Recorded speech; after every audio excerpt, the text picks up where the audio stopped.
Pour cette édition 2024, le Mondial de l'Auto accueille comme à son habitude petites et grandes marques venues séduire le public à coups d'innovation et de design futuriste. Et pour sa première participation à l'événement, SNCF Réseau présente un concept car bien particulier et une installation au nom percutant, scène de crash. Le but, marquer les esprits et sensibiliser les conducteurs sur les règles à suivre lorsque la route et le rail sont amenés à se croiser.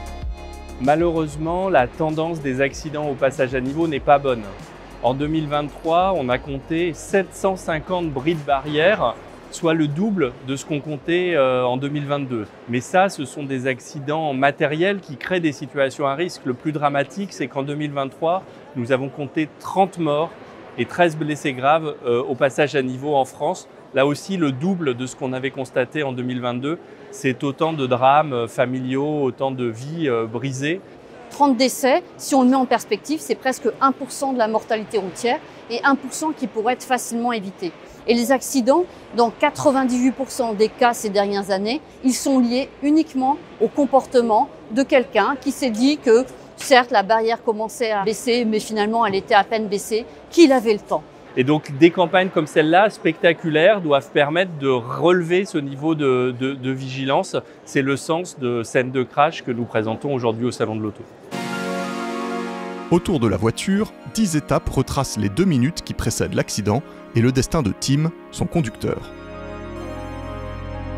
Une reconstitution inspirée de faits réels. Chaque accident est un drame qui brise des vies, qui peut briser des familles. Ce sont des conséquences aussi pour les agents du ferroviaire, les conducteurs de train, les équipes de SNCF Réseau qui interviennent sur ces accidents. Là aussi, ce sont à chaque fois des chocs et des drames. Et puis, ce sont, mais c'est plus accessoire, mais ça compte aussi, ce sont des conséquences sur l'exploitation ferroviaire et la bonne circulation des trains. Les passages à niveau, pour nous, c'est un point d'attention très fort. Chaque année, nous consacrons 120 millions d'euros à leur bon fonctionnement, à vérifier qu'ils sont sans cesse en état.